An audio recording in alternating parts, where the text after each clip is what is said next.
toddler nap time is ending, and I'm honestly really sad about it. My youngest child is just a few weeks away from turning 4 years old, and he is just now all done napping. Now, his age may seem to shock some of you, but an expert on child sleep said most toddlers will stop napping between 3 and 4 years old. I find most toddlers do best with maintaining that nap until they're about 4 years old. So today I'm sharing how I followed my toddler's cues to phase him out of napping. And if you stick around until the end, I will give you permission to do the same and to actually enjoy it. This is a transition that a lot of kids and a lot of parents really struggle with, but my toddler and I have had a very smooth and easy experience using this method, so take some hope in that.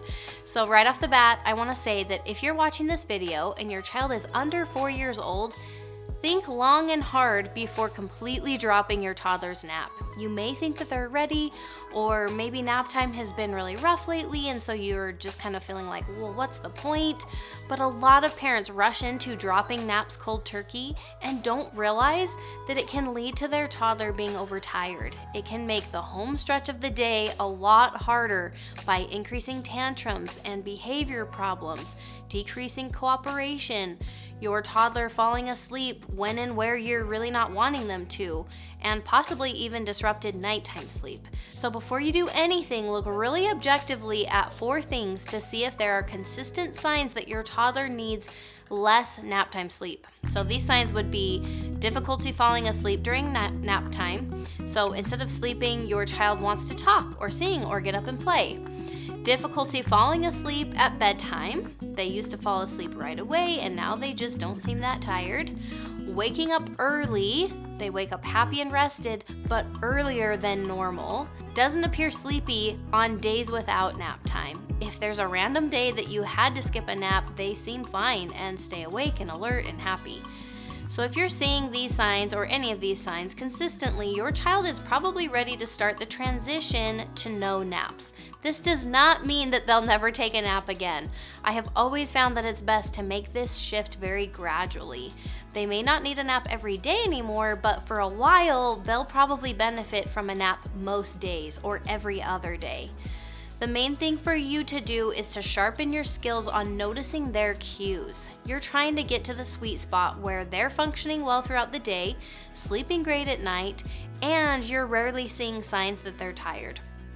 Some of the signs of a toddler being tired could be clumsiness, clinginess, being grumpy, crying, demanding attention, boredom with toys, rubbing their eyes, fussiness with food, throwing tantrums.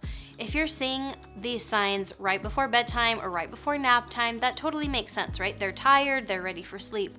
But if you're seeing them all throughout the day or first thing in the morning, it could be that they're not getting enough sleep. Okay, let me tell you the process that I just went through with my toddler. First, if you wouldn't mind, go ahead and like this video and subscribe to my channel if you're finding it interesting. It really helps my channel so much, so I appreciate it. So my toddler wasn't falling asleep at bedtime. This was a few months ago, and he just wasn't falling asleep at bedtime like he used to, which was my cue that he probably wasn't needing as much sleep anymore. But because I wanted to keep his same bedtime, that just meant I needed to either shorten the length of his naps or go certain days without one. I found that he did best skipping a nap about half of the week and sticking with his normal 1.5 to 2 hour nap the rest of those days.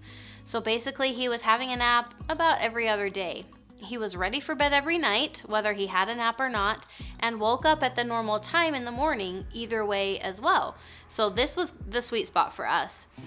Until, after a couple months of this schedule, I noticed that he wasn't really wanting to nap on some of those nap days.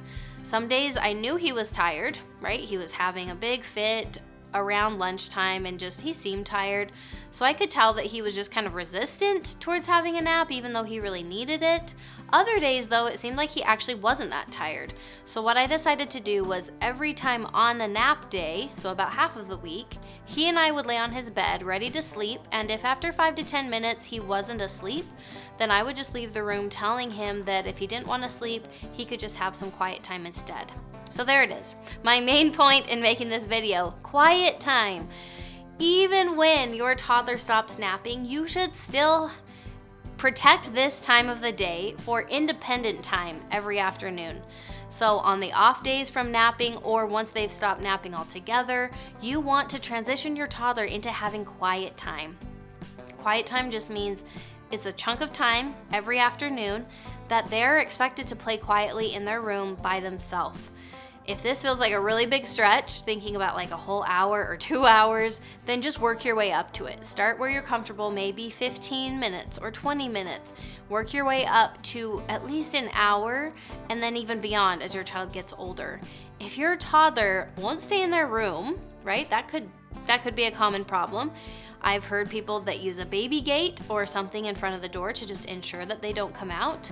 Let's say they sit and cry at you during that time. Your consistency will train them out of that, so stick with it. They will learn that no matter what, quiet time is happening, so they just will have to figure it out, right? After a while, if you feel like they're still struggling, you can definitely think about rotating toys where you have a certain bin that comes down during that time. And the last pro tip is to wake them up at the same time every day. There are still times when my toddler starts off having quiet time and then somewhere along the way falls asleep.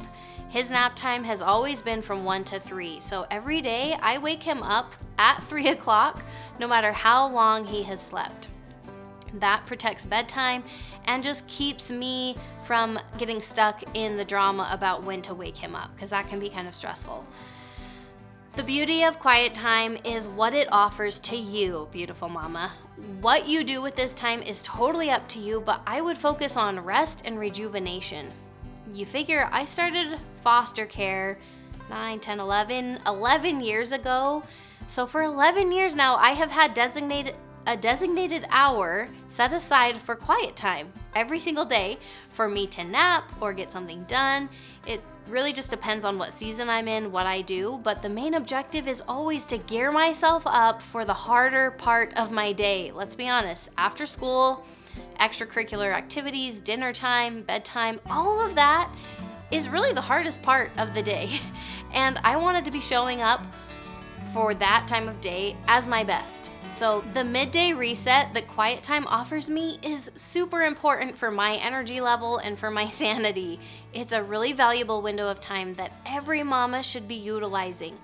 Even when I was homeschooling, and actually especially when I was homeschooling, quiet time was a very key component to our day for every single one of us. My kids shared rooms, so I had other spots in the house designated as their quiet time spot so that everyone could be separate and having that quiet, independent playtime. This time has never been my chance to catch up on the house messes or to do some tidying or to do some cleaning. Those things can easily be done when your kids are around, and it's good for them, right? To learn those skills and to kind of see those habits. But what is virtually impossible to do when kids are around is getting some true rest and filling our own cup so that you're refreshed and ready to go for the rest of the day. There have been plenty of stretches of time when this quiet time for me is used for nothing but a good, legit nap. Sleep is important, and a lot of times we're not able to get enough of it. So I can always tell when lunchtime rolls around if I'm really just needing a nap to get me through the rest of the day. A lot of times, especially now with older kids, right? I'm not dealing with the newborn phase or anything that's making me extra tired, so I just let myself rest in other ways. Just taking a mental break from all of my mom job and thinking about something else like hobbies or interests, really anything. Now, I'm not gonna lie, there have been a lot of times when I use this time to make some phone calls in peace, right? Or to get some computer work done. But I check in with myself first and really make sure that I'm not needing a more just restful and kind of self-focused time. So mamas, even if you're hearing everyone around you saying that their toddler stopped napping ages ago, permission to keep encouraging your toddler to nap. It's good for them, it's good for you. I have no idea why people are in such a hurry to let go of naps. And if your child really is ready to be done napping, permission to introduce quiet time. It may take some time to get your toddler used to the whole idea, But as always, your consistency will pay off and they will be all the better for it. And lastly, when you are enforcing quiet time for your toddler, permission to use that time for yourself. Whatever will recharge your battery is what you should do. It makes you a good mom, not a bad mom, to be taking some time for yourself every single day to make sure that there's enough of you to go around later.